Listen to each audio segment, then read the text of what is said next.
The morning fog hung low over San Francisco International Airport as Dr. William "Bill" Harrison made his way through Terminal 3.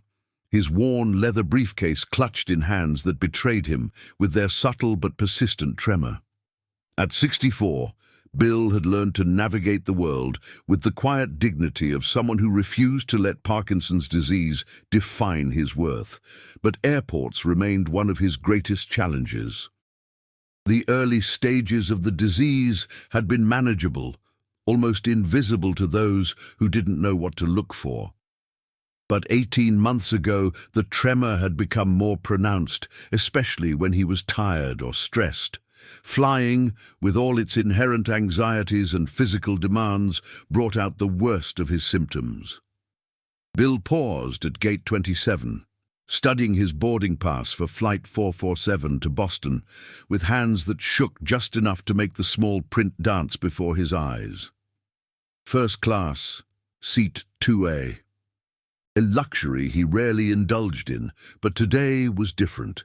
Today he was flying home to deliver the keynote address at Massachusetts General Hospital's annual neurology conference, an irony that wasn't lost on him, given his recent diagnosis. Ladies and gentlemen, we'll begin boarding Flight 447 to Boston in just a few moments. We'd like to start with our first-class passengers and those requiring special assistance. Bill approached the gate agent, a young woman with kind eyes who processed his boarding pass efficiently. "Have a wonderful flight, Dr. Harrison," she said with genuine warmth. The title on his frequent flyer profile still carried weight, still commanded a measure of automatic respect that his trembling hands sometimes undermined. As he walked down the jet bridge, Bill felt the familiar tightness in his chest that came with enclosed spaces, and the knowledge that he would spend the next 6 hours in close quarters with strangers who might judge him for symptoms he couldn't control. The aircraft was a wide-body 777, spacious by airline standards, but still cramped for someone who had learned to need extra room for the small accommodations his condition required. Bill settled into Seat 2A, carefully placing his briefcase in the overhead bin with movements that were deliberate and slightly slower than they once were. He was arranging his few carry-on items when she appeared at his seat. Flight attendant Jessica Martinez had been flying for Delta for 12 years, long enough to develop what she considered a professional eye for passengers who might cause problems during the flight. She prided herself on maintaining order in her cabin, on ensuring that the flight experience remained pleasant for the majority of paying customers. What she saw in Seat 2A immediately raised red flags. An older man, clearly nervous, with hands that shook visibly as he fumbled with his seatbelt. His movements were unsteady, and there was something about his demeanor that suggested he might be intoxicated. Jessica had dealt with passengers who had tried to board while impaired, and this gentleman displayed several concerning signs. "Excuse me, sir," she said, her voice carrying the practiced authority of someone accustomed to maintaining control. "I need to speak with you for a moment." Bill looked up, noting the flight attendant's stern expression and the way she positioned herself to block the aisle. "Yes? Is there a problem?" "I'm going to need to ask you a few questions before we can proceed with takeoff," Jessica said, her voice loud enough that several nearby passengers turned to look. "Have you consumed any alcohol this morning?" The question hit Bill like a physical blow. Around them, first-class passengers were settling into their seats, and he could feel their attention focusing on the developing scene. The businessman across the aisle lowered his newspaper. The woman in Seat 1B paused in her phone conversation. "I'm sorry, what?" Bill's voice carried genuine confusion. "Sir, I can see that your hands are shaking, and you appear to have difficulty with coordination. I need to determine whether you're fit to fly." The words hung in the air between them like an accusation. Bill felt heat rise in his cheeks as he became acutely aware that every person in the first-class cabin was now watching this interaction unfold. "I haven't been drinking," he said quietly. his dignity intact despite the humiliation burning in his chest. "I have a medical condition." Jessica's expression didn't soften. In her experience, passengers with substance abuse problems often claimed medical issues to avoid being removed from flights. What kind of medical condition causes that level of tremor? The question was asked with the skeptical tone of someone who had heard every excuse imaginable. Around them, the cabin had grown quieter as passengers stopped their pre-flight routines to observe the confrontation. "I have Parkinson's disease," Bill said, his voice steady despite the emotional turmoil churning inside him. "Early stage, but it affects my motor control." "Do you have documentation of this condition?" Jessica pressed, unconvinced. "Medical certification clearing you to fly?" Bill's jaw tightened. The FAA didn't require medical documentation for passengers with Parkinson's unless they required special assistance, which he didn't. But explaining aviation regulations to a flight attendant who had clearly made up her mind seemed futile. "I don't need medical clearance to fly commercial aircraft," he said. "I'm not piloting the plane." Jessica's expression hardened at what she perceived as sarcasm. "Sir, I'm responsible for the safety of everyone on this aircraft. If you're impaired in any way—" "I'm not impaired," Bill interrupted, his voice rising slightly despite his efforts to remain calm. "I'm a neurologist. I understand my condition better than most people understand theirs." The claim seemed to strike Jessica as exactly the kind of grandiose statement an intoxicated passenger might make. "A neurologist," she repeated, her tone making it clear she didn't believe him. "That's correct. And you're flying to Boston for—" "I'm delivering the keynote address at Mass General's neurology conference tomorrow," Bill said, his hands trembling more noticeably now as stress exacerbated his symptoms. Jessica glanced at his shaking hands with obvious doubt. "I see. And you think you're in condition to address a medical conference?" The question was asked with such condescension that several passengers audibly gasped. The businessman across the aisle looked up from his newspaper with obvious disapproval, not of Bill, but of the flight attendant's tone. Bill felt something crack inside his chest.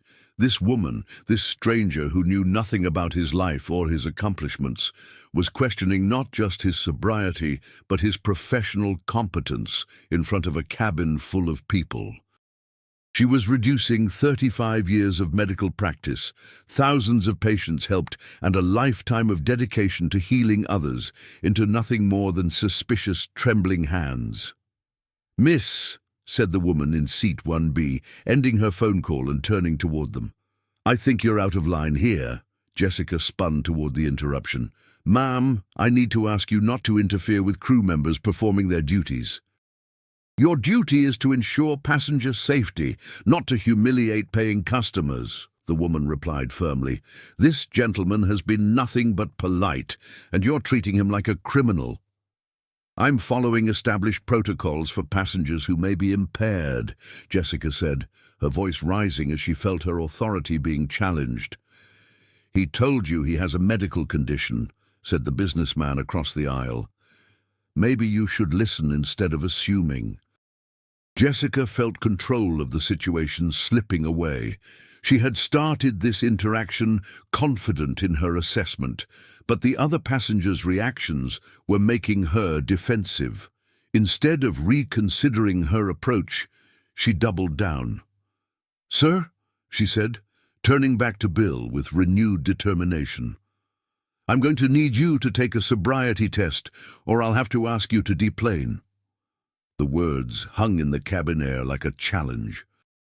Bill looked at this woman who had appointed herself judge and jury of his fitness to travel, who had turned his medical condition into a public spectacle, who had questioned his professional integrity in front of strangers. And for the first time since his Parkinson's diagnosis, Dr. William Harrison felt truly angry. "No," he said quietly. "Excuse me?" "I said no. I will not take a sobriety test because I'm not intoxicated. I will not deplane because I've done nothing wrong. And I will not be treated like a criminal because of a medical condition I didn't choose to have. Jessica felt a flush of anger at what she perceived as defiance. Sir, if you refuse to comply with crew instructions, I'll have to call security. Then call them, Bill said, his voice carrying a steel that came from 35 years of making life-and-death decisions. Call security, call the captain, call whoever you need to call.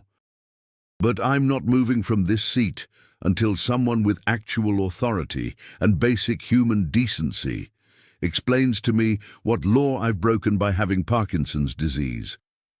The cabin had gone completely silent now. Every passenger in first class was watching the confrontation with fascination and growing discomfort. Several were discreetly recording the interaction on their phones, sensing that they were witnessing something that would have consequences beyond this flight. Jessica stared at Bill, realizing that she had backed herself into a corner.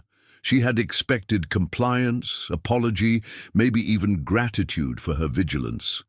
Instead, she faced a man who refused to be intimidated, who spoke with the quiet authority of someone accustomed to being respected. For the first time since the interaction began, doubt crept into her certainty.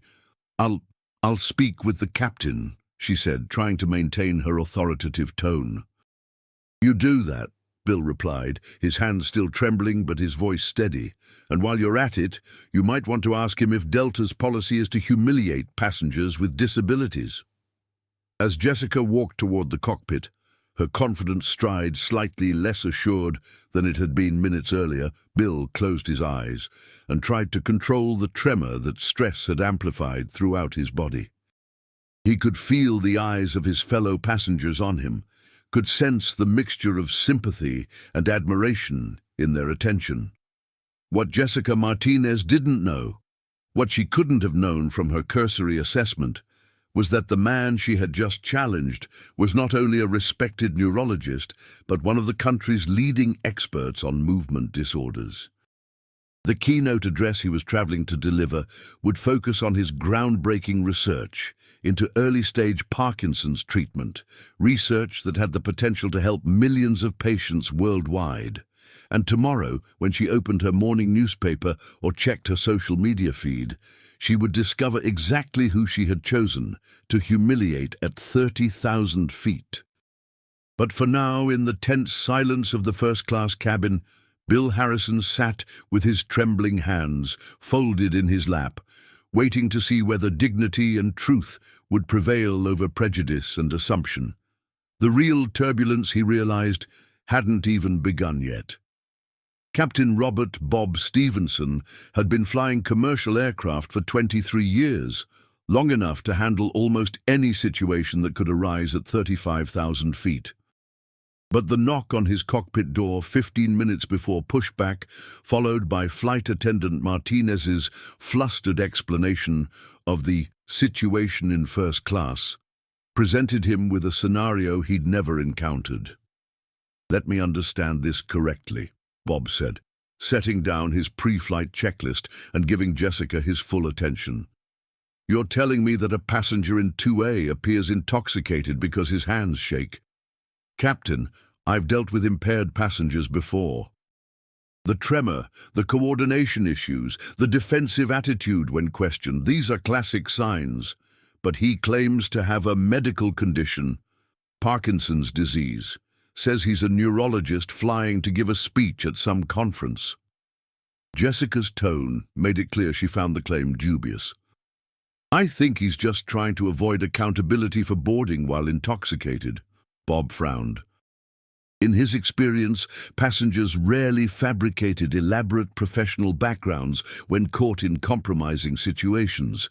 They usually made simple denials or became belligerent. The specificity of this man's story, a neurologist with Parkinson's flying to a medical conference, struck him as either remarkably creative fiction or simple truth. "What exactly did he say when you questioned him?" "He was evasive, sarcastic, refused to take a sobriety test." Got other passengers involved, turned it into a whole scene. Bob sighed. Flight attendant-passenger conflicts were among the most delicate situations he had to navigate. His crew deserved support, but passenger safety and the airline's reputation required careful judgment. I'll talk to him myself, Bob decided. Captain, I really think we should have security remove him. He's been completely uncooperative. Jessica, if this man is actually a doctor with a medical condition, and we remove him from the flight based on disability discrimination, Delta could face a significant lawsuit. Let me assess the situation before we take any irreversible action. Bob made his way through the cabin, noting the tension among the first-class passengers. Several were clearly agitated, and he caught fragments of whispered conversations expressing disapproval of the flight attendant's behavior. The passenger in 2A sat quietly, reading what appeared to be a medical journal, his hands visibly trembling as he turned the pages. "Dr. Harrison," Bob said, settling into the empty seat beside him. "I'm Captain Stevenson. I understand there's been some concern about your fitness to fly." Bill looked up from his journal, and Bob immediately noted the intelligence and composure in the man's eyes. These weren't the unfocused, bloodshot eyes of someone under the influence of alcohol. "Captain, I appreciate you taking the time to speak with me directly," Bill said, his voice calm and articulate.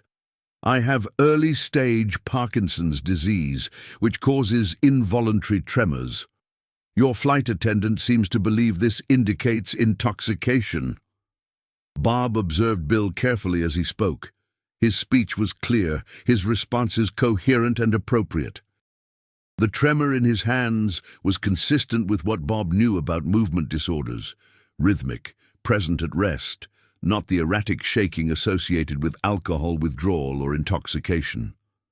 "I need to ask you directly, Dr. Harrison. Have you consumed any alcohol today?" "No, Captain.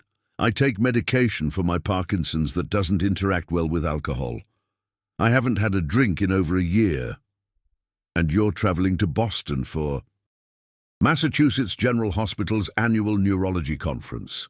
I'm delivering tomorrow's keynote address on recent advances in movement disorder treatment." Bill reached into his jacket pocket with slightly shaking hands and withdrew a letter. "This is my invitation from Dr. Patricia Reynolds, the conference chair." Bob scanned the official letterhead, noting the formal language and specific details. Either this was an elaborate hoax, which seemed unlikely given the man's demeanor and the document's authenticity, or his flight attendant had made a serious error in judgment. "Dr. Harrison, I apologize for this situation. From my observation, you show no signs of impairment. Your condition is clearly medical, not substance-related. I appreciate your professionalism, Captain. Unfortunately, your crew member has already made quite a spectacle of this situation." Bill gestured subtly toward the other passengers, many of whom were still watching the interaction with interest. Bob felt his jaw tighten. Jessica's handling of the situation had created exactly the kind of incident that airlines dreaded. A potential discrimination lawsuit played out in front of witnesses with cell phone cameras. "Again, my apologies. We'll be departing shortly." As Bob returned to the cockpit, he noticed several passengers offering supportive comments to Dr. Harrison. The woman in 1B was sharing her business card, explaining that she was an attorney specializing in disability rights. The businessman across the aisle had introduced himself as a medical device executive who worked extensively with movement disorder specialists. "Well?" Jessica asked as Bob returned to the flight deck. "Dr. Harrison is clearly not intoxicated. He's a legitimate medical professional with a documented movement disorder, traveling on official business. But, Captain, his hands are shaking due to Parkinson's disease, exactly as he stated." Bob's tone carried a warning. "Jessica, you've created a serious situation here. This man has been publicly humiliated for having a disability. Do you understand the legal implications?" For the first time, Jessica felt genuine concern about her actions. "I was just following safety protocols." "You were following your assumptions, not protocols. There are no regulations requiring sobriety tests for passengers with movement disorders. You acted on prejudice, not policy."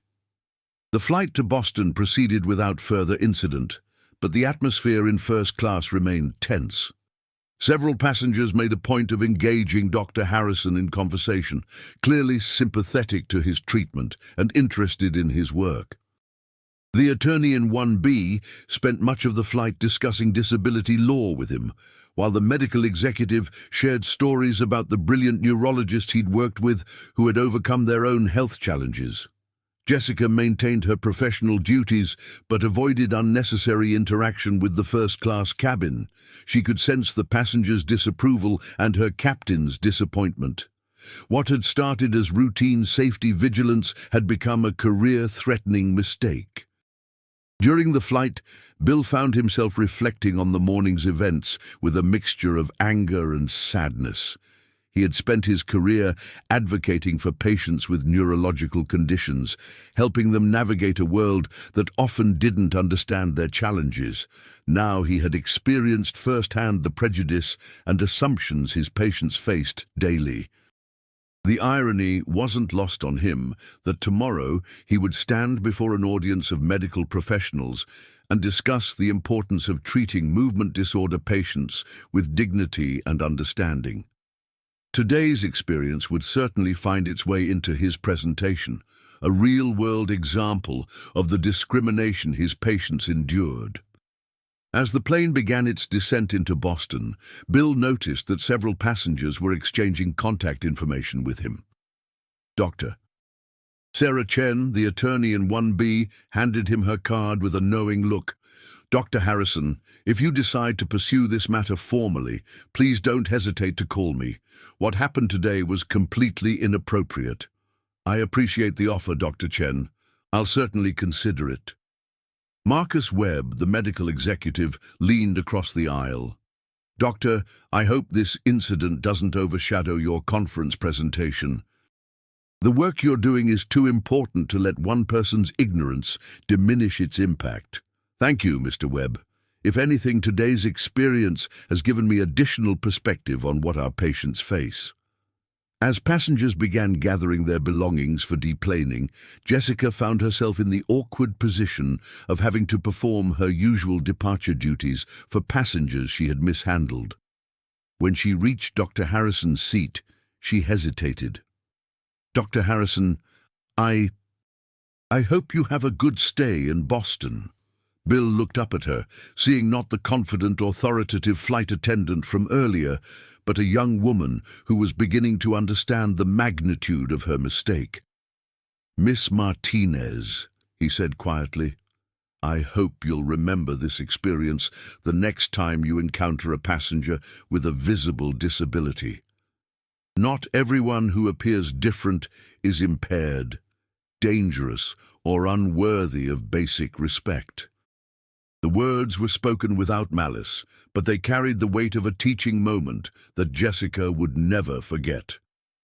As Bill made his way off the aircraft, several passengers accompanied him, continuing conversations that had begun during the flight. The business connections and potential collaborations emerging from the morning's unfortunate incident represented an unexpected silver lining. But the real consequences of Flight 447 were just beginning to unfold. Unknown to Jessica Martinez, 3 passengers had recorded portions of the initial confrontation. Dr. Chen had extensive experience with disability discrimination cases. Marcus Webb had connections throughout the medical device industry and a large social media following. Most importantly, Dr. William Harrison was not just any neurologist. He was a leading researcher whose work had been featured in major medical journals, whose treatment protocols were used in hospitals worldwide, and whose upcoming keynote address would be attended by some of the most influential names in neurology. By the time Flight 447's crew was preparing for their return trip to San Francisco, The story of the flight attendant who had accused a renowned Parkinson's researcher of being drunk was beginning to spread through professional networks, social media channels, and legal circles. Jessica Martinez had approximately 18 hours before her life would change forever. She would spend those hours blissfully unaware that her moment of poor judgment had been witnessed, recorded, and was about to be shared with the world. Sometimes the most profound consequences of our actions unfold not in the heat of the moment, but in the quiet aftermath when truth has time to emerge and justice begins its work. Dr. William Harrison stood at the podium of Massachusetts General Hospital's prestigious Ether Dome, looking out at an audience of 800 neurologists, researchers, and medical professionals from around the world. His hands rested on the lectern, trembling slightly, but steady enough to hold his notes as he prepared to deliver what would become one of the most memorable keynote addresses in the conference's 50-year history. Ladies and gentlemen, before I begin my prepared remarks on advances in early-stage Parkinson's treatment, I'd like to share an experience I had yesterday that perfectly illustrates why our work is so vital. In the audience, Dr. Patricia Reynolds, the conference chair who had invited Bill to speak, leaned forward with interest. She had known Bill for 15 years and had never heard him deviate from his meticulously prepared presentations. Yesterday morning, I boarded Delta Flight 447 from San Francisco to Boston.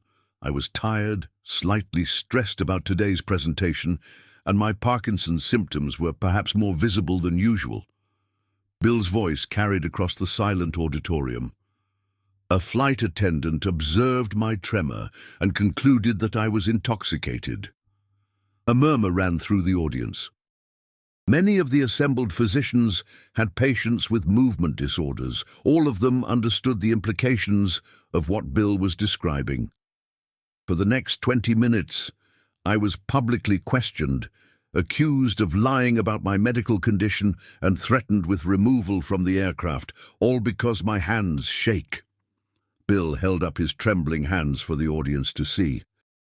The flight attendant couldn't conceive that someone with visible neurological symptoms might be anything other than impaired, dangerous, or dishonest. The murmur in the audience grew louder, tinged with indignation. "This is what our patients face every day," Bill continued, his voice growing stronger. "This is why a simple trip to the grocery store becomes an ordeal, why employment opportunities disappear, why people withdraw from society rather than endure constant judgment and suspicion." As Bill spoke, 2,400 miles away in San Francisco, Jessica Martinez was beginning her day shift, completely unaware that her actions were being dissected before some of the most influential medical professionals in the world. The first sign that something was wrong came at 11:47 a.m. Pacific time, when her supervisor, Nancy Kim, approached her at the crew check-in desk with an expression Jessica had never seen before, a mixture of concern, anger, and something that looked like fear. "Jessica, I need to see you in my office immediately. Is there a problem with my schedule? I'm supposed to be on the 2 p.m. to Denver." "Now, Jessica." In Nancy's cramped office, Jessica found herself facing not only her supervisor, but also David Chen, Delta's Regional Human Resources Director, and Patricia Williams from the legal department. The presence of legal counsel sent a chill through Jessica's chest. "Jessica," Nancy began, "we need to discuss yesterday's Flight 447 to Boston." "What about it?" "There was a minor incident with a passenger who appeared intoxicated, but Captain Stevenson handled it." "A minor incident?" David Chen leaned forward, his tablet displaying what appeared to be a video. "Is this your definition of minor?" He turned the screen toward Jessica, and she felt the blood drain from her face. The video, clearly recorded by a passenger, showed her confronting Dr. Harrison, her voice carrying clearly as she questioned his sobriety and professional credentials. "Jessica, Patricia Williams spoke with the careful tone of someone delivering bad news. This video has been viewed over 200,000 times in the past 4 hours. It's trending on Twitter under the hashtag Delta Discrimination. Jessica's mouth went dry. I was following safety protocols. You were discriminating against a passenger with a disability, David interrupted. A passenger who happens to be one of the country's leading neurologists, who was traveling to deliver a keynote address at a major medical conference. How was I supposed to know he was a doctor? You weren't supposed to know, Patricia said sharply. You were supposed to treat him with basic human dignity, regardless of his profession. The fact that he's a prominent physician just makes this situation more visible and legally problematic. Nancy slid a printed article across the desk. The headline read, Delta flight attendant accuses Parkinson's expert of being drunk. The byline belonged to Dr. Sarah Chen, the attorney from Seat 1B. Dr. Chen is one of the country's leading disability rights lawyers, Nancy explained. She's representing Dr. Harrison in what's shaping up to be a very expensive lawsuit against Delta. Jessica scanned the article, her horror growing with each paragraph. Dr. Chen had not only captured the legal implications of the incident, but had also detailed Dr. Harrison's impressive credentials and his groundbreaking research into movement disorders. There's more, David said grimly. He showed Jessica his phone, where a Twitter thread from All MedTech Marcus was gaining massive traction. Marcus Webb, the medical executive from the flight, had shared his experience with his 50,000 followers, describing Dr. Harrison as one of the most brilliant physicians I've ever met, and calling Jessica's behavior unconscionable discrimination. The medical community is rallying around Dr. Harrison, Patricia explained. Professional organizations are condemning the incident. The American Academy of Neurology has issued a statement. The Parkinson's Foundation is calling for a boycott of Delta until we address systemic discrimination against disabled passengers. Jessica felt the walls closing in around her. What had seemed like routine passenger management 24 hours earlier was now a national news story and a potential career-ending disaster. What happens now? She asked quietly. Now, David said, you're suspended pending a full investigation. Delta is conducting a comprehensive review of our disability accommodation policies, and you'll be required to attend extensive sensitivity training before you can return to duty, if you return to duty. You're also required to attend a deposition next week, Patricia added. Dr. Harrison's legal team will want to question you under oath about your actions and motivations. Jessica left the meeting in a daze, her mind reeling from the speed with which her world had collapsed.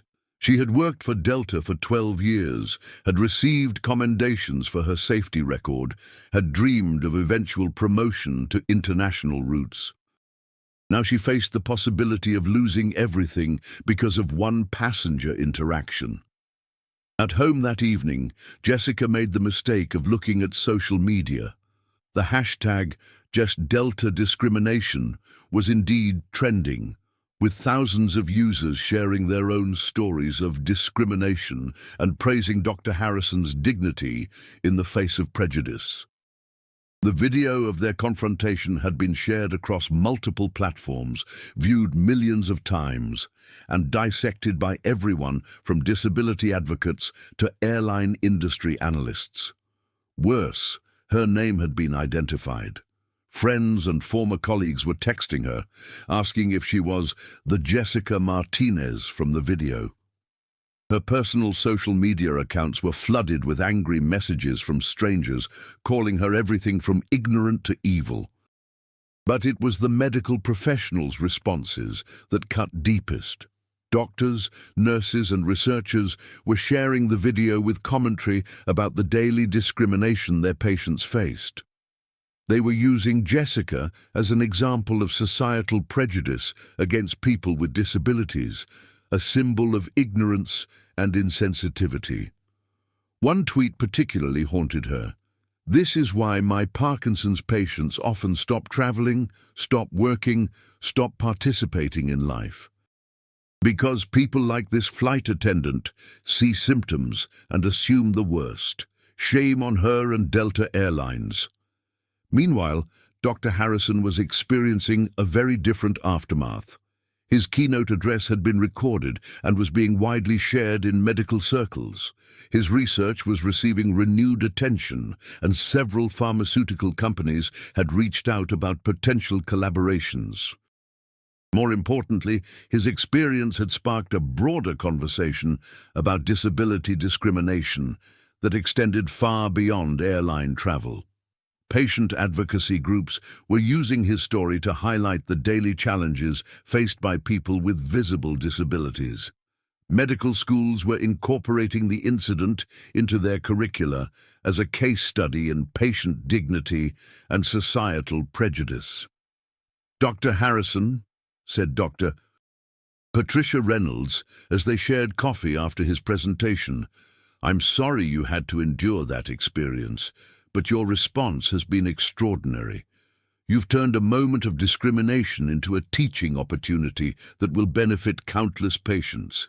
"Thank you, Patricia. If anything positive can come from Jessica Martinez's poor judgment, I hope it's greater awareness of what our patients endure." What Dr. Harrison didn't yet know was that his story was about to reach an even larger audience. The video had caught the attention of major news networks, and by tomorrow morning he would be fielding interview requests from CNN, NBC, and the BBC. His experience would be featured in newspapers across the country and discussed on talk shows and podcasts worldwide. Jessica Martinez, meanwhile, was learning that in the age of social media, a single moment of poor judgment could destroy a career and a reputation in a matter of hours. The flight attendant who had thought she was protecting her passengers from an impaired traveler had instead become a symbol of everything wrong with how society treats people with disabilities. As she sat in her apartment that evening, watching her professional life crumble in real time, Jessica finally understood the magnitude of her mistake. She hadn't just misjudged one passenger, she had revealed a prejudice so ingrained that she hadn't even recognized it until the entire world was holding a mirror to her actions. The reckoning was far from over. 3 months after Flight 447, Jessica Martinez sat in the cramped conference room of the San Francisco Community Center, facing 12 individuals whose lives had been shaped by Parkinson's disease, multiple sclerosis, essential tremor, and other movement disorders. This was the 4th week of her court-ordered community service, 200 hours working with disability advocacy organizations as part of the settlement agreement that had kept her from facing criminal charges. The lawsuit had been devastating but predictable. Delta had settled with Dr. Harrison for an undisclosed sum rumored to be in the 7 figures, implemented comprehensive disability sensitivity training for all employees, and established a passenger advocacy board to review discrimination complaints. Jessica's employment had been terminated, her 12-year career with the airline ending in disgrace and legal liability. But sitting across from Margaret Thompson, a 67-year-old retired teacher whose Parkinson's had cost her both her driver's license and her independence, Jessica was beginning to understand that the legal and professional consequences of her actions paled in comparison to the human cost of the prejudice she had displayed. "Tell me about yesterday," said Dr. Amanda Foster, the neurologist who volunteered her time leading this support group. "Margaret, how did your grocery store experience go?" Margaret's hands trembled as she adjusted her glasses, the same subtle shake that Jessica had once interpreted as signs of intoxication. "The checkout clerk was very patient, but I could see the people behind me getting frustrated when I couldn't handle my credit card smoothly. One woman actually sighed loudly and switched to another line." "How did that make you feel?" Dr. Foster asked gently. Ashamed, Margaret replied quietly. Like I was broken, like I didn't belong in public spaces anymore. I've been thinking about just ordering groceries online rather than deal with the stares and impatience. Jessica felt a familiar stab of guilt. Over the past 3 weeks, she had heard variations of this story dozens of times. People with movement disorders who had stopped traveling, stopped working, stopped participating in activities they loved, because the world met their symptoms with suspicion, impatience, or outright hostility. Jessica, Dr. Foster said, turning toward her, you've been quiet today. What thoughts do you have about Margaret's experience? For the first 3 weeks of these sessions, Jessica had participated reluctantly, fulfilling her obligation but maintaining emotional distance. Today felt different. Something about Margaret's story, or perhaps the accumulation of all the stories she had heard, had broken through her defensive barriers. I think, Jessica said slowly, that I understand now why Dr. Harrison was so angry with me. It wasn't just about one incident on one flight. It was about being Margaret at the grocery store, and Robert struggling to sign documents at the bank, and Linda avoiding restaurants because her tremor makes eating difficult in public. The group was silent, listening to Jessica with the careful attention of people who had rarely heard their experiences acknowledged by someone who had contributed to their challenges. I spent 12 years as a flight attendant, believing I was protecting people, maintaining safety, ensuring comfortable flights, Jessica continued. But when I saw Dr. Harrison's tremor, I didn't see a person who might need understanding or accommodation. I saw a problem to be solved, a potential threat to be eliminated. Margaret nodded slowly. That's exactly how it feels sometimes, like we're problems rather than people. The worst part, Jessica said, her voice thick with emotion, is that I was proud of myself. I thought I was being thorough, professional, vigilant. I had no idea I was perpetuating the same discrimination that makes all of you feel unwelcome in the world. Dr. Foster had been facilitating these groups for 8 years, but she had never seen someone move from defensive justification to genuine understanding as clearly as Jessica had over the past month. What do you think you'll do with this understanding? She asked. Jessica had been wrestling with that question for weeks. Her career with Delta was over, her reputation in the airline industry permanently damaged. At 41, she faced the prospect of starting over in a new field, carrying the baggage of being known as the flight attendant from the video. I want to do something meaningful, Jessica said. Something that helps repair the damage I caused, not just to Dr. Harrison, but to the broader conversation about how people with disabilities are treated. After the group session, Jessica lingered to help clean up, a habit she had developed as a way of extending her time with the participants. Margaret approached her as she was stacking chairs. Jessica, I want to thank you for something. You don't need to thank me for anything, Margaret. If anything, I owe you an apology for the attitudes I've held. No, listen to me, Margaret said firmly, her tremor making her voice slightly unsteady, but her message clear. When that video first went viral, I was angry. We all were. But watching your journey over these past weeks, seeing you genuinely try to understand, rather than just fulfill an obligation, that gives me hope. Hope for what? Hope that people can change. Hope that the discrimination we face isn't permanent, isn't inevitable. Hope that someone who once saw us as problems might become someone who sees us as people worth understanding. Margaret's words stayed with Jessica as she drove home that evening. Over the past 3 months, she had watched her old life crumble while slowly building something new from the ruins. The financial settlement she had to pay Dr. Harrison had wiped out her savings, but working with the disability advocacy organizations had introduced her to a world of purpose she had never imagined. That weekend, Jessica sat at her kitchen table with her laptop, crafting an email she had been composing in her mind for weeks. The recipient was Dr. William Harrison, and the subject line read simply, "A letter of understanding. Dr. Harrison, I know that no apology can undo the humiliation and discrimination you experienced on Flight 447. I know that my actions represented not just personal prejudice, but systemic bias against people with disabilities that extends far beyond airline travel. Over the past 3 months, I have been working with movement disorder support groups as part of my community service.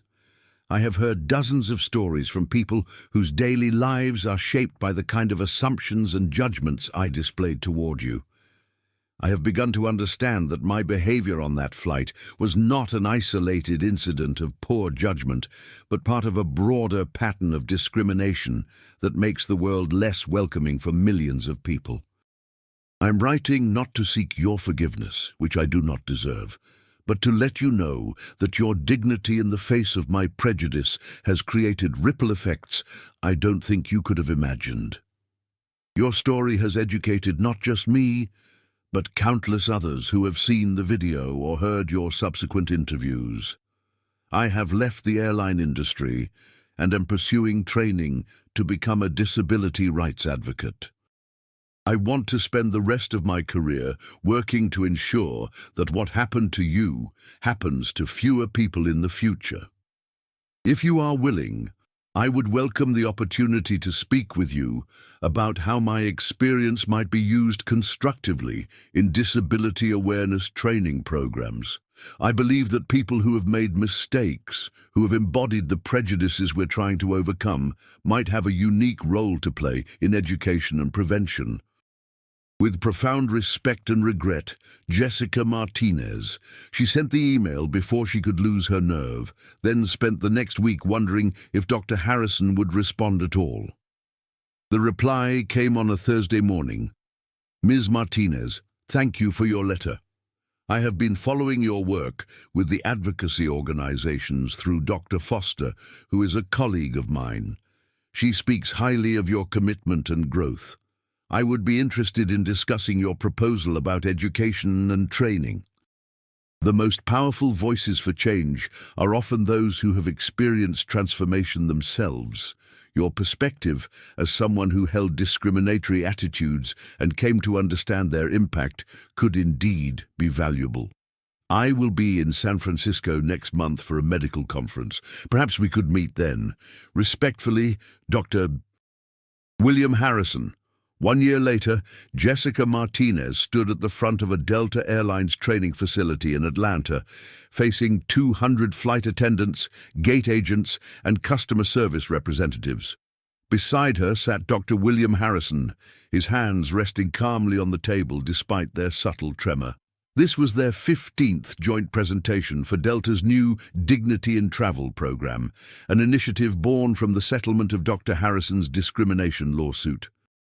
The program paired Jessica's first-hand account of unconscious bias with Dr. Harrison's medical expertise and lived experience of disability.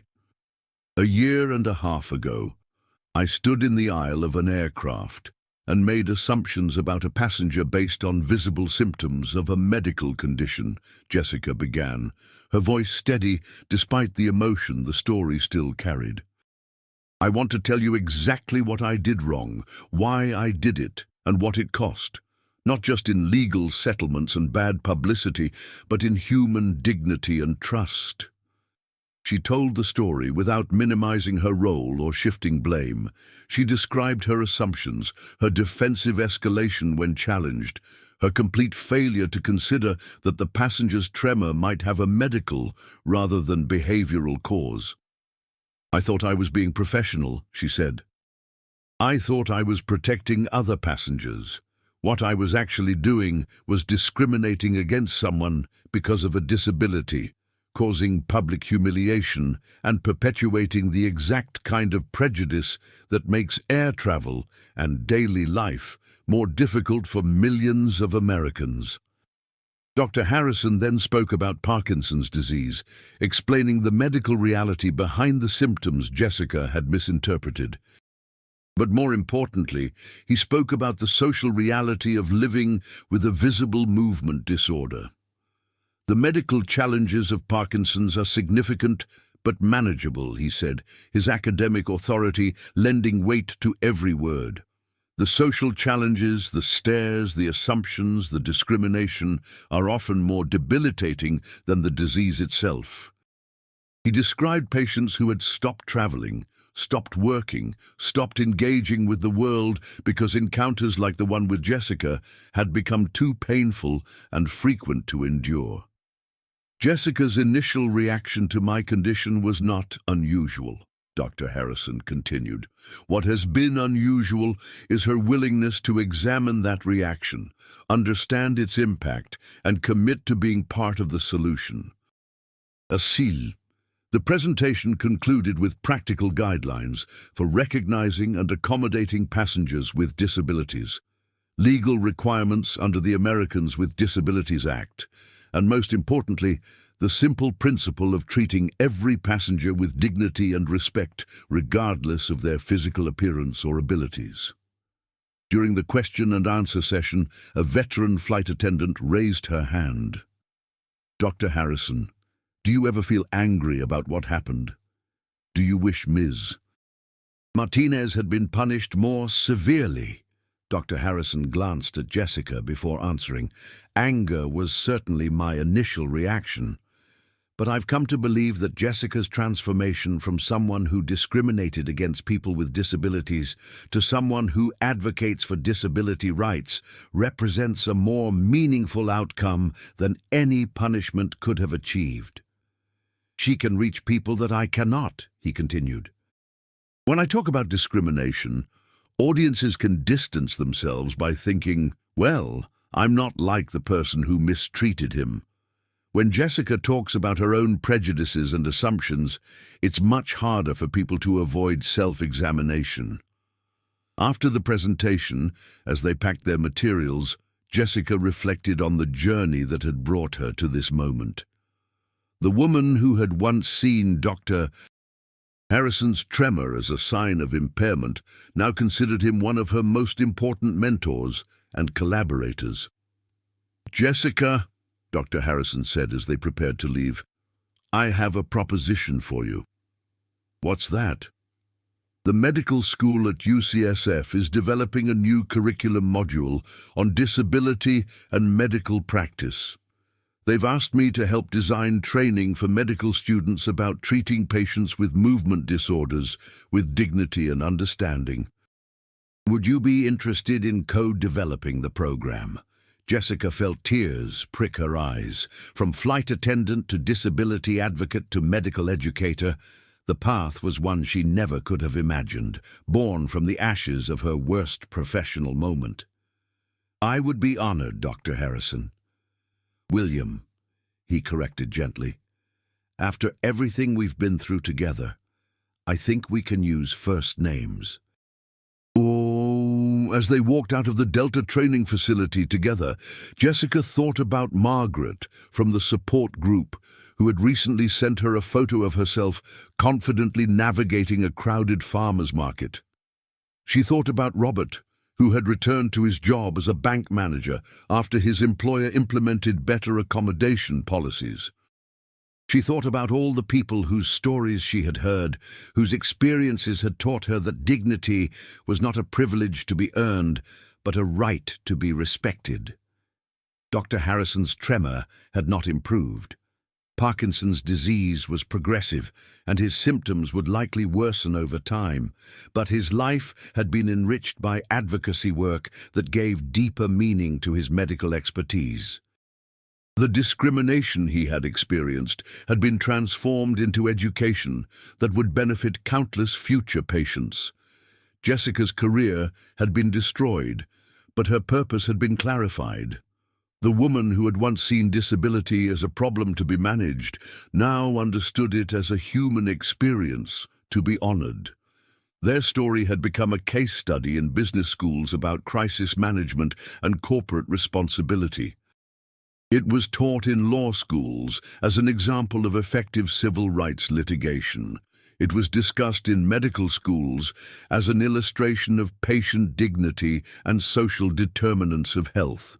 But most importantly, it had become a story of transformation, proof that even our worst moments can become catalysts for growth, understanding, and positive change. The video of their initial confrontation still existed online, a permanent record of prejudice and its consequences.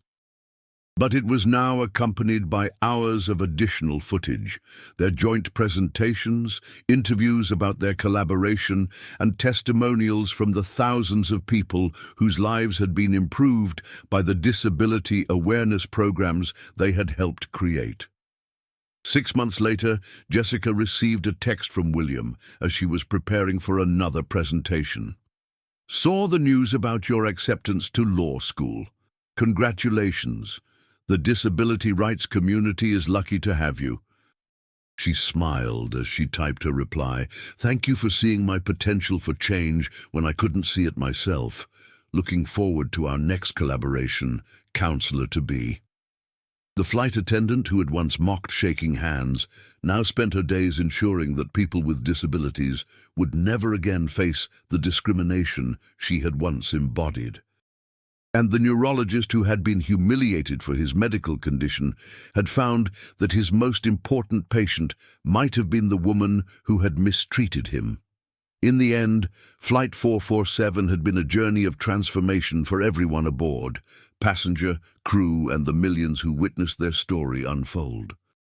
It proved that redemption was possible, that understanding could emerge from prejudice, and that sometimes our greatest mistakes can become our most meaningful contributions to making the world more just and compassionate. The tremor in Dr. Harrison's hands remained, but it no longer represented vulnerability or judgment. It had become a symbol of dignity, resilience, and the power of turning discrimination into education. And Jessica Martinez, the flight attendant, who had once seen those shaking hands as a problem to be solved, now saw them as evidence of a man who refused to let his condition or other people's prejudices define his worth or limit his impact on the world.